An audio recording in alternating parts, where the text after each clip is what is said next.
I guess all of you are gonna gather here to learn a little bit more about the hybrid working, all the challenges, how to actually transition to it with kind of some easiness, and I get how to make it smoothly. So my name is Ivan. I'm leading the hybrid work division at OfficeRnD. And today we have Melissa, who is actually the head of Occupier Solutions at JLL Flex. So Melissa, feel free to take it from here.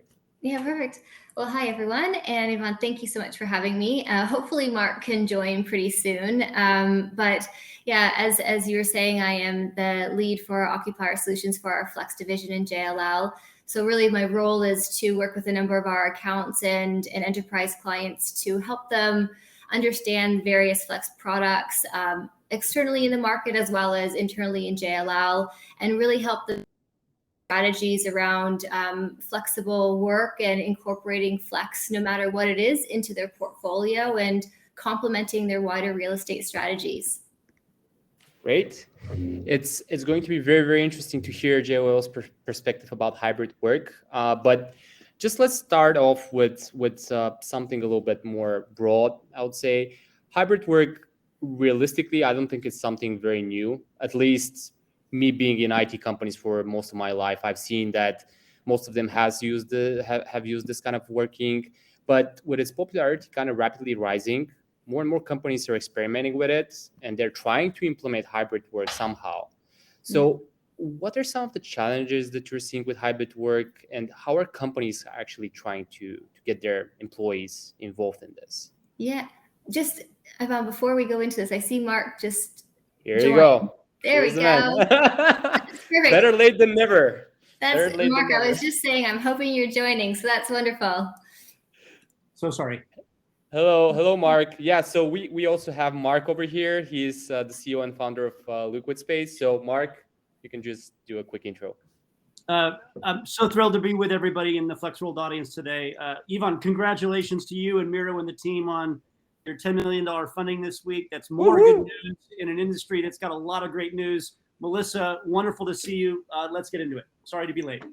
It's okay. No worries. Thank you very much. So we were talking about hybrid work, and I was just saying, like, me working in IT companies and in the tech sector for most of my life, I wouldn't say hybrid work is entirely new to that sector.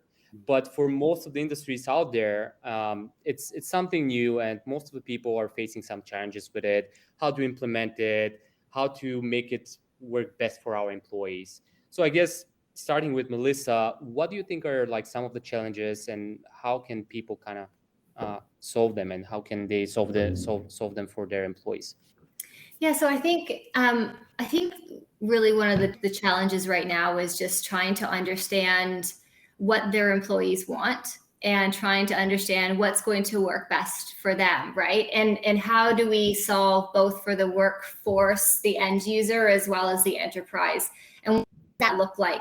And although, we're 2 years in almost to a pandemic, and we're trying to reemerge out of it and get back into the office, there's still some hesitancy, and at least from my side, I think we're still seeing a lot of enterprise clients trying to identify what their long-term strategy is, but taking steps to do a short-term sort of initial engagement. So I think really what, some steps they can take, and I might be biased with this because I am such a proponent of workspace on demand and on-demand bookings, working with companies like LiquidSpace and the other companies out there like them.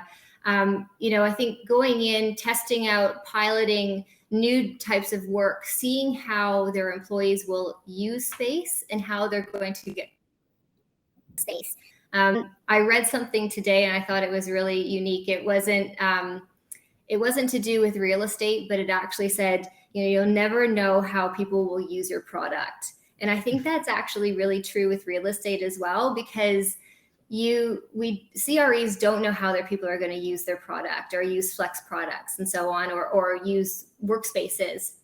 So allowing them to come in on a really limited commitment, no risk, and going in and just sort of seeing these spaces would be absolutely fantastic. And then you're able to sort of generate some ideas and data around how people will get back into the office. Mark, what do you think? be interested to hear your thoughts on that. Yes, strongly agree. I mean, and as Ivan said, I think, as he pointed out, the idea of remote work or distributed work, or working from home on a given day, or working from a co-working space periodically, that's not new. We all know that. That's not new. We've all done that. We all support that. We've all done that. What's radically new is the scale of what organizations are readying themselves to do. Pre-COVID, that concept of remote work was typically within a company something that was an exception, not the norm. It was something that a manager would approve.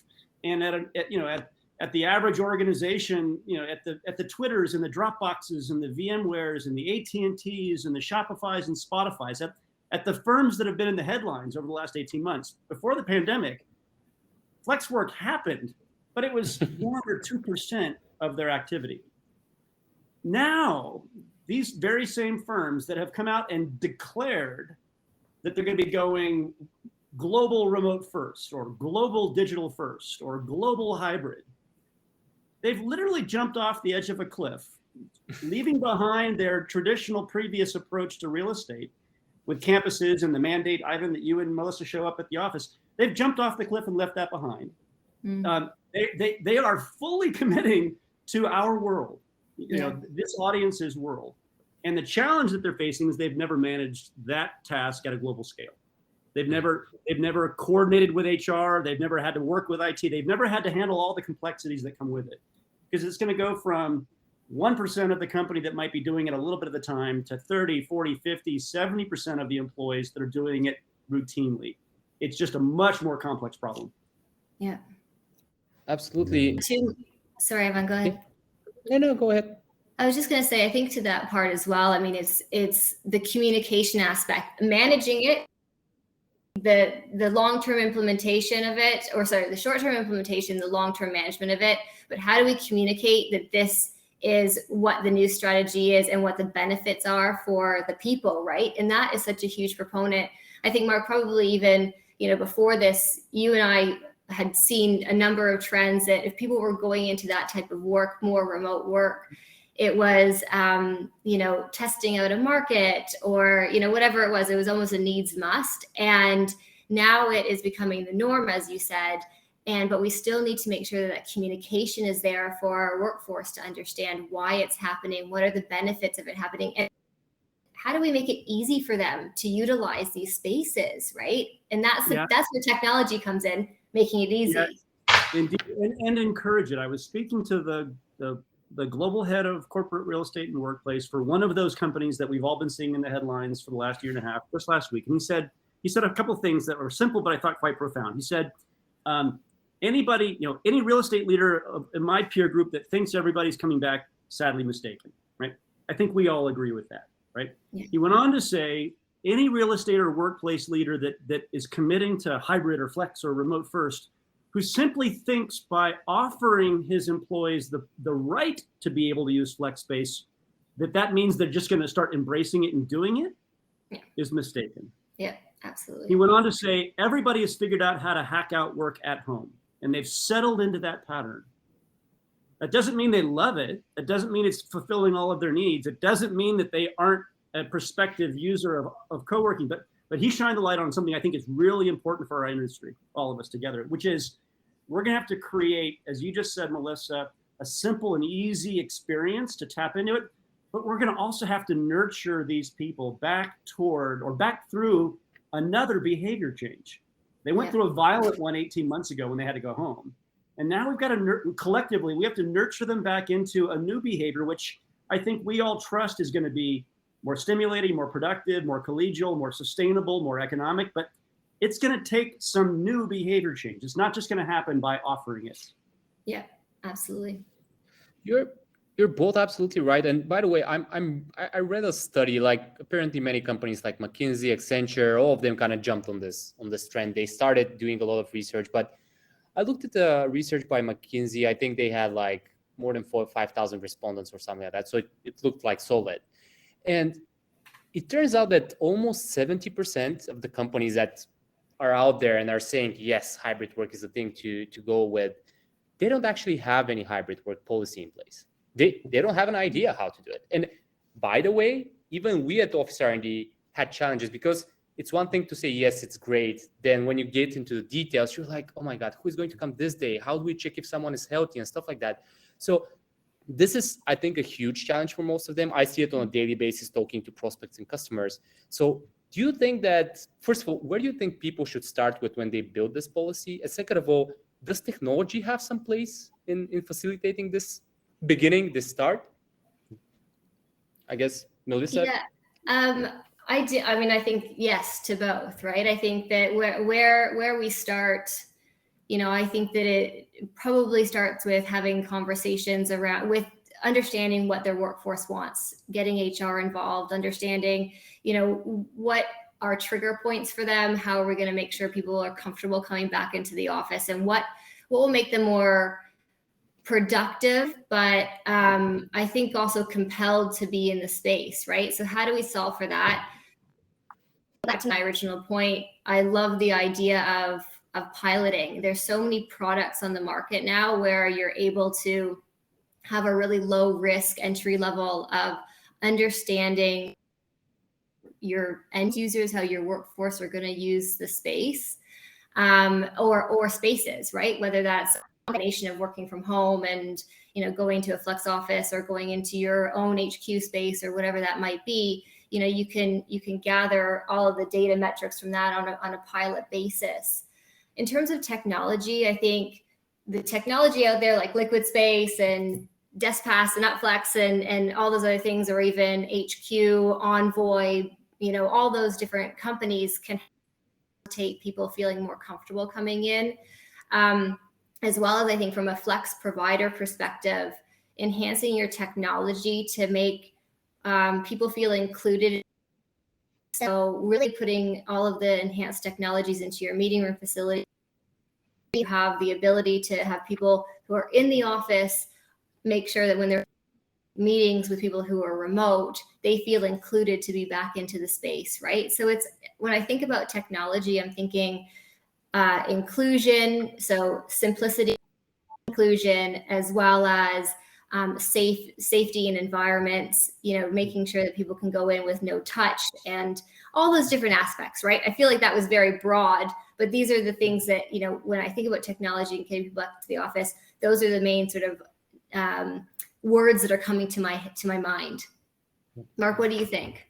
Yeah, if I build on that, if I, at the risk of overgeneralizing, if we divide the universe of customers that we all want to serve into two big camps, the freelance, one camp being the freelancers, the startups, the really small businesses, the 1 to 50 people. Let's let that be one camp, and that's a community that's for a long time known, trusted, and valued the co-working world. They're not going to need a whole lot of coercion to come back to you, but you do need to do some certain things that are table stakes. You do need to make sure you've got environments that are forthright about the health and safety protocols. You do need to be looking at the technologies that make things less human touch. Like, you've got to do the smart things. But I think we as a community, we're all doing those things. The other bucket of customers are the larger organizations, and that's where I'd like to make some further comments. If we all put our empathetic customer hat on and try to imagine the initial buyer of your space or that user of your space is sitting, like the corporate real estate leader that we're working with right now, the workplace strategy leader that we and Melissa might be working with, the HR leaders, they are in an extremely uncomfortable position right now. They are tormented by the fact that there is so much uncertainty. They're dealing with global employee bases of 1,000, 10,000, 100,000 employees. They got the real estate VP boss telling them they need to cut costs. They've got lease renewals coming up that they got to make decisions on. The HR person saying we need a policy. It truly is a supercharged situation with a lot of stress and a lot of uncertainty. Therefore, even though Ivan, technology, OfficeRnD, LiquidSpace, Envoy, all of us working together as a connected system, it will be vital. I actually think what needs to happen first at these bigger companies, they've got to get settled and organized around a strategy. Mm-hmm. And we're working to try to help them organize and simplify that conversation. Melissa talked about the people. You need to understand what your employees want. We've sort of pulled on that thread, and we think about this universe as the customer, whether it's GE or Twitter or Facebook or whomever. They've got to think about people, Like, what do their employees need and want, and how often? They got to think about place. Where are my employees and what spaces are available there? They got to think about price, cost. What would it cost me to renew my lease? What would it cost me to use co-working? How much do I think I'll use? And they also, enterprises, unlike startups, are going to think about process. Yeah. How do I control this? How do I regulate spend? How do I have the ability to watch what people are doing and learn data insights? People, place, price, process. They'll need a framework to make this impossibly complex topic easier to think about. So we're finding companies, whether they use our framework or whether they invent one of their own, they're organizing the topic first, then they get into deploying technologies to act on it. Yeah. Absolutely. It's a good point as well. And talking about people, I think the whole pandemic actually highlighted the importance of people. We've all heard about the great resignation, and actually, based on data, at least in the US, at least 40% of the people are kind of saying that they would probably move away from some sort of employer that they currently have. And it seems like it's no longer enough to just have some sort of an office that looks great and you force people to go there. People want remote work, they want hybrid work and all of this. The focus really shifted to the people. So do you think technology somehow can enable a people-centric mindset? And how can it make the so-called return to the office a little bit easier? Can it help with that? Yeah, I think that I think that in terms of people-centric, it's about hospitality as well, right? So technology plays a large part in the hospitality aspect of how we get people back into the office. And, various components, like I was saying, probably not so smoothly, was, the technology that is in, the office to make people feel included. I think is really important, and to make them feel safe about coming back to spaces. So, when we think about, I guess, this people-centric point of view and the Great Resignation, it's not only just about remote work and giving people choice in terms of where they want to work. It's about the enterprise and the CREs, the HR and everyone listening to what the people want, right? And I don't know where it was from, and I wish that I had made a note of it, but it just stuck with me. I was reading about the Great Resignation, and it said it's not necessarily only about people wanting to live and, in these outside of the cities and so on, and people are moving away from their jobs because they don't have flexibility. Yes, that's a huge component of it. However, it's also about their employers not listening to what they want. And a lot of time in big corporations, they spend a ton of money on surveys and understanding what their people want, what their clients want. But they're really not putting action into it, right? They're not actioning what those people, but incorporating hybrid, incorporating elements of flex and technology to enable more choice and to enable flexible working is actually allowing the employer to almost listen and action on these things rather than doing a survey and putting something, more profound out there. They can do it almost on the back end, so to speak, until they, again, understand really what their long-term strategy would be. Yeah, people-centric. Does the market care about that? Yes, I think 90+% of the high-performing companies on the planet, those that are that are seeking out those stimulated and productive employees, 99% of them are gonna do this. They're gonna adopt a policy that says we think about our employees first. So the good ones will do that. So that's gonna happen at scale.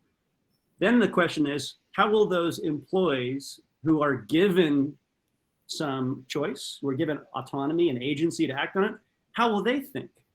And I think we should trust that even though they've all settled into working at home and hacking out collaboration and bonding over Zoom, many of them, not all of them, many of them yearn for, a quieter place to concentrate that might be the co-working space down the street. That collaboration session together, Ivan, on that whiteboard behind you, they want to jam together. They want to have that intensity. They yearn for that day of co-working together that might be followed by the dinner or the beers. They yearn for those things, and they matter. Right. And so, this audience, this unique audience and collection of companies, that's what we do. And technology is vital to that. Technology will be the thing that on a given day, when that employee wakes up, they look to see, oh my goodness, Melissa's down the street this afternoon at the hub. I'm going to join her there. Or, oh, I've got a meeting coming up with Ivan next week and the rest of the sales team. I'm going to schedule that one in person because it's been 3 weeks since we've done one in person. Or they're going to see the notice from the headquarters that says there's an all-company co-working day on the 30th of the month, and I'm going to make my flight reservations to make sure that I'm there for that group event. That couldn't happen in the old world. Technology is going to be enabling that to happen at a person-by-person basis, like every day of the work week. Yeah. And too, Mark, also, I think with that, it's the sharing, we're so used to sharing so much about our life now on social media, everywhere you look, right? But, I think what's really exciting is the fact that in these, as you say, and your technology, you can, pick up your phone and you can see that I'm down the road and we might want to collaborate together. But it's also too, like saying, having us share that on those technology apps that why this space is good for me. Like, why does it make me productive? And I think it's almost becoming more positive. So if your company, if flex spaces can offer various choice in terms of collaboration, work styles, and all of that kind of stuff, that those are going to bring people back into the space, and it's going to attract the end user, the corporate, the enterprise level as well, because they're wanting to solve for all of that for their workforce. I don't know if Shlomo from Bond Collective is in the audience today or not, but like I was talking to our VP of engineering yesterday, and he was all excited because he was watching this correspondence stream between one of our newer enterprise clients, and they were sending messages through LiquidSpace to Bond Collective in New York. And they were saying, hey, and they literally were saying, hey, my colleagues said that this space is awesome. I want to schedule a meeting there that I can invite.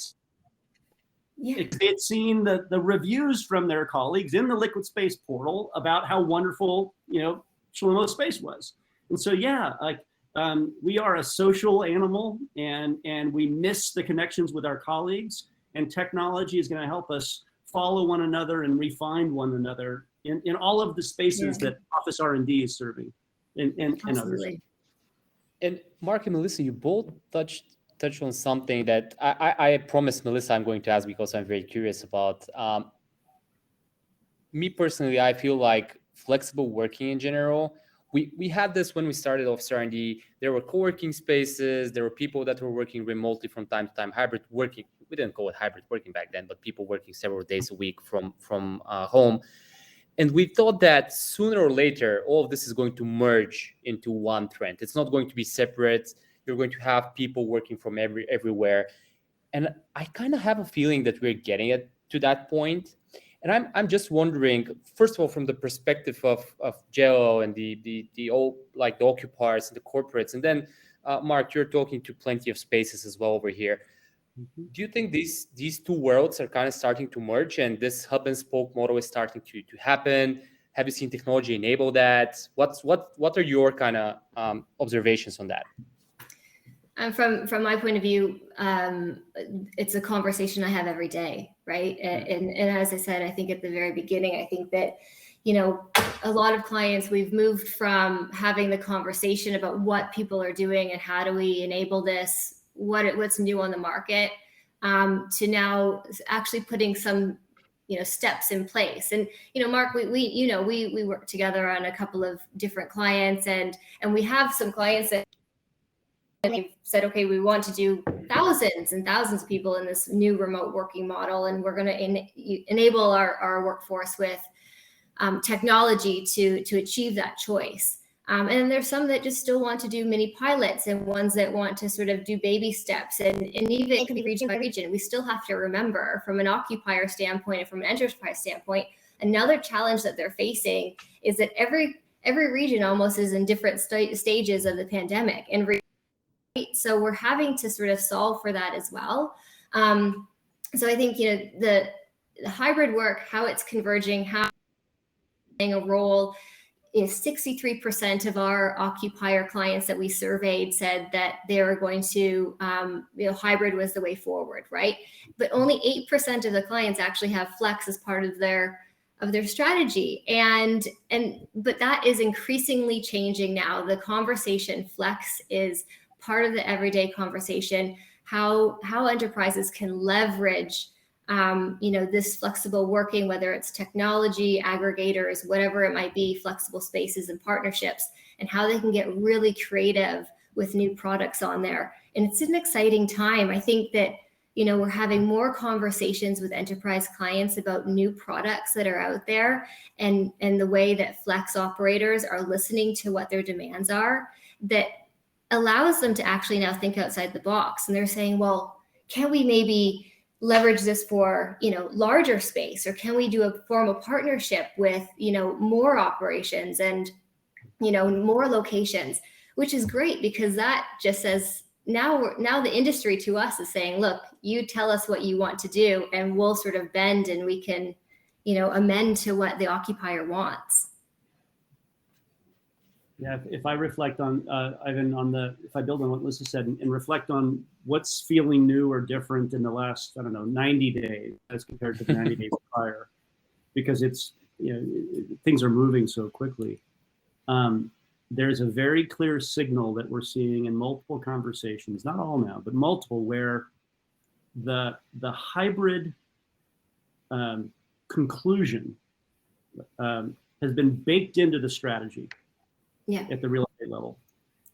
I'll give an example. I'll anonymize it. Company larger than 50,000 people, U.S. based, hundreds of locations, nearly 100,000 employees. They've baked in the presumption that every single existing lease that they have, when it reaches end of term, their default motion will be to explore whether hybrid can be the new answer. In some cases, that might be fully on demand, all spokes. In other cases, that might be a blend of hubs and spokes. In other cases, still, it might be just a hub. But in all of those three variants, we want to look at the ability for it to be a flexible solution. Yeah. Turnkey, facilitated, high hospitality, right? Flexible term. In all cases, they want to look at that and analyze the economics and the opportunity of that, instead of just allowing a lease renewal to happen. Yeah. That's huge. Because only 2 years ago, at that very same company, flex was 1% of their world, and now they're looking at a universe where it becomes, it has the potential to become the majority of it. So, and I think as those stories come out, these leaders that are paralyzed right now because they don't have a strategy, they're going to be looking at these early movers. They're going to be looking at these playbooks that are being written and talked about in forums like this, and the convictions are building. So there's a tidal wave coming at us, a good one, I should say. There's a wave to ride coming at us. Yeah, and to add to that, I literally got off the phone with, again, my perspective is a little bit more European, but I got off the phone with a fairly large bank, Austrian bank, that has adopted in several of their countries that they operate in hybrid work already. Interestingly enough, what I see is banks, for example, they leave their old offices and they say, we're going to get a better office, a very great, awesome office in the center of the city, but it's going to be half as big. So we're going to pay a similar amount of money for some sort of a great location with a great office.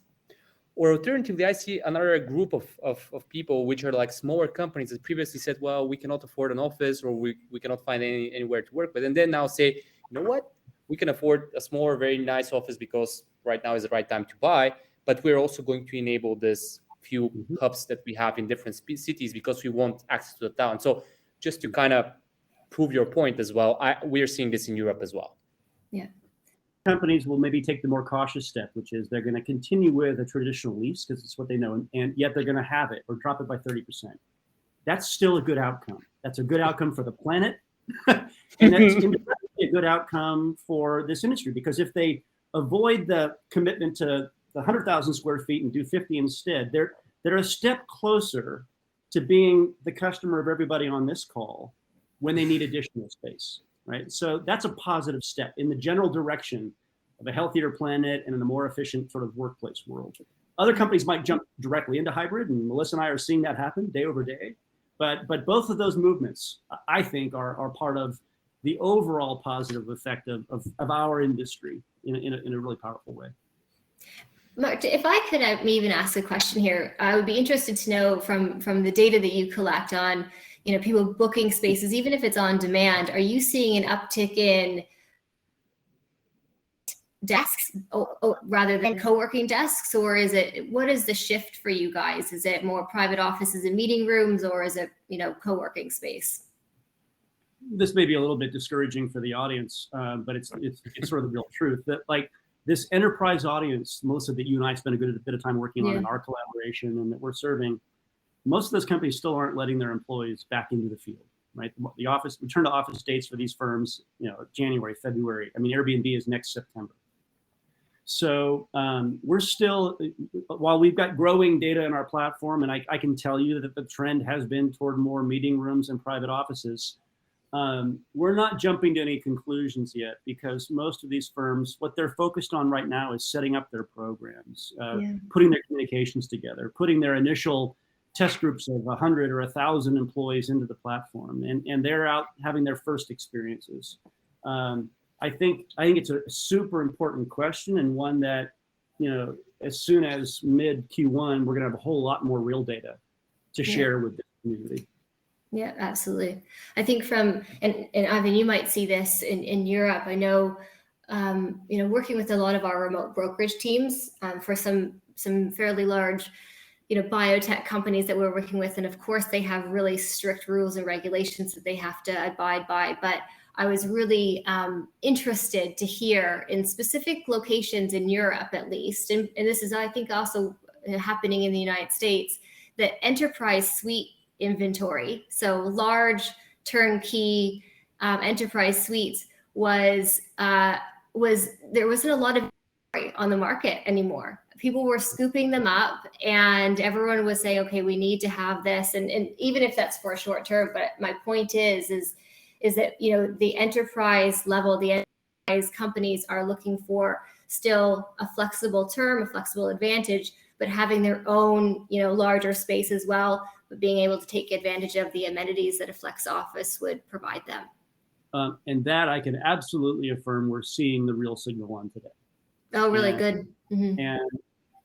And I've got to be careful. You gotta if you're hypothesizing, you need to declare it. I'm hypothesizing now. I can envision a very real risk of there being a supply shortage amongst this community, a year from now, if not sooner, because there's been some attrition and some compression of overall availability over the last 2 years, and there is abundant evidence that the expectation of demand is going to be a good bit larger than it was in 2019. And you can't build more inventory overnight, right? And so there's weeks or months or quarters to bring new spaces online. So I think we'll be discussing a different challenge at the end of Q1, which is how we're all scrambling to bring more great, healthy, secure, well-located inventory to market at the right price, for the clients that are waiting in line to get it. I think that's coming at us sooner than we might imagine. Definitely. I mean, you're spot on. And let's also not forget that, and again, this is from our perspective when we are kind of trying to get talent as well. Mm-hmm. What we find out is it's great to be remote. It's great to have one person here, one person there. But do you know what they really want? They want a team. They want, even if it's a small office, somewhere where they can meet. So again, I think that most of the companies bet on this remote strategies, but as you said, sooner or later, they're going to try to find an office in this city, in that city, in strange places all across the world. We're having a conversation yesterday, actually, a 3,000 person SaaS company, and the workplace leader, the global leader who owns this problem, was sort of sharing, early in the pandemic, we shifted our hiring strategy to hire anywhere. We went ahead and did that. And they hired quite a bit over the last 18 months. And instead of hiring in the places where they had their offices, they hired anywhere. And now now the workplace organization has to respond to that, because they're already committed to a team that has become rather quickly distributed. And so they almost can't go back now. And so it's an interesting phenomenon. Like what with some companies, what's leading this transformation? It's the decisions they made 6 months ago, 12 months ago, 18 months ago in terms of who they're welcoming onto their teams. And it might be one employee in Tuscany and another in Copenhagen and another in Bend, Oregon. Like that's happening. Whereas 2 years ago they all might have been in New York City together at a hub. So.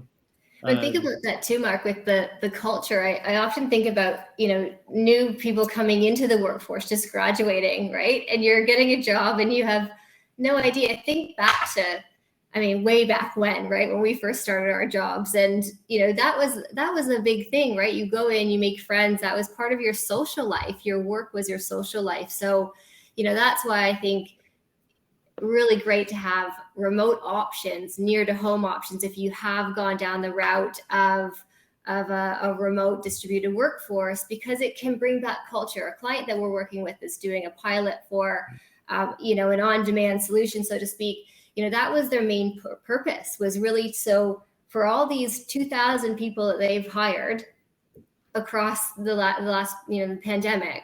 Now they need to bring them back into the office for cultural, and also development and all of that kind of stuff, just to make sure that they're feeling part of what the company is. So, I think that's Melissa. I think for JLL and for OfficeRnD and LiquidSpace and the hundreds of space operators in this sort of family, I think you just hit the nail on the head in terms of the next problem that we're all going to be working on, which is culture. Yeah. Layer one was we got to have spaces, right? And you guys have all done that. This collection of entrepreneurs, like these spaces exist. Layer two, we got to have customers be able to find them and book them, and they want to be able to do it more efficiently. And companies like DeskPass and LiquidSpace are making that easier to happen. Like, call that the transactional layer. But we're very quickly going to get to the level of the bigger pain that employees are voicing, as you just said. How do I build a culture across place and time? I learned how to do it with slides and foosball machines and after dinner drinks at the campus, but I can't do it anymore. How do I do it across place and time? And how does technology play a role in that? How does the hospitality of individual spaces play a role? How do I relearn how to create those institutions and behaviors that are culture? It's going to be work that we're all participating in. We'll all have our little parts, but I think that's the next huge opportunity to provide value. We're excited about that. That's good. Great point, guys. We have literally 4 minutes left, and there's a few questions here, so I want to use the time to kind of ask them. So Kevin Hannon from the chat asks, "Are you seeing people giving co-working stipends, whatever? If not, when?" No, I think that's right. They are. I mean, and that's the beauty of these technology platforms, right? You can have that, and I do think that it's just a means to make it easy for people to go back into the office, to alleviate the stress from working from home, to alleviate the pressures that they feel, no matter where they're finding themselves having to do work. So yes, I do. I see that, Mark. Yeah, absolutely. And some companies want to even get a little bit more fancy with it. They want to have certain types of transactions in certain places for certain people paid for by HR, and others perhaps paid for by real estate, and other situations perhaps paid for by the employee themselves. And so stipends or the company paying for space, yes. The company wanting to have rules and different permissions around different scenarios, yeah, that's starting to happen too. And so the platform, those providers need to accommodate that. And the rules and the controls, this is one of the biggest things, because everyone's saying, well, how do we budget for this? How do we, how do we make sure that this doesn't outspend our normal office? And the rules and the controls are really a big part of it. And I think, as I've said, Mark, even in early, it's something that enterprises don't even know that they need or they want, right? And it's just through these conversations that they're saying, okay, that's fantastic. We need to have that. So I agree. Great. And another question from Kevin. Who is actually running these decisions for companies that are between 100 and 1,000 employees? What have you observed from your experience? Generally a committee. It's generally a committee. There's almost always a real estate or workplace involved, but more often than not, there's a senior most HR person in the conversation. And then sometimes at the start, but before the end of the decision, IT and finance are in the room as well. So, but it's typically a committee. When you get at a 100-person company, maybe not, but when you get to 500 to 1,000, it's a committee, and when you're into the 10,000 person range, yeah, it's a bureaucracy, but it's a working group, a strategy team. Melissa, what have you seen? Exactly that. I would echo all of it. Okay, and last one from apparently Miro, our CEO. I think it's a very real problem also for us. So the question again revolves around company culture. So how can co-working spaces not just keep the company culture and identity of their occupiers, but also emphasize it in a hub and spoke model. So how can you emphasize the culture of the company, I guess, in a hub and spoke model, especially if they occupy co-working spaces? Here's one little idea. It's not the whole solution, but here's just an example. It's a use case, right? A company we're working with is going to have a policy that says every team has to get together for a pop-up for a week twice a year. You can work wherever you want to the rest of the time, but twice a year, you got to pick a place on the planet. You got to come together and do a pop-up. So, space operators, how do you make it obvious and easy that your location is an ideal place for 10, 20, 50, or 100 people to come together for an intense work week? That's a use case that you're going to see prevalent out there. Think about how you make that easy for you to be discovered to do that, and how you might evolve your services or hospitality or pricing around that type of use case, because that model wasn't asked for 2 years ago. You're going to see that next year. Yep, I agree.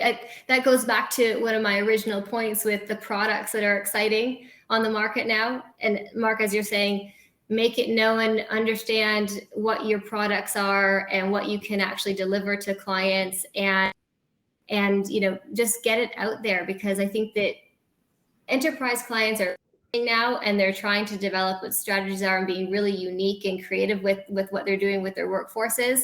So if you have a product or space that can help support in a really unique way, make it known and shout about it to brokers, to aggregators, to whoever it is out there. Make it public. Great. Well, I don't think we have any other questions. Melissa, Mark, it was a real pleasure. Thank you very much for sharing your experience, for being with us over here at Flex World. We hope to see you again soon. And let's stay in touch and share all the good news and also some practical examples with our audience maybe next time. Thank you very much. Have a great day. Thanks, everyone. Bye. Bye-bye. Thank you. Bye.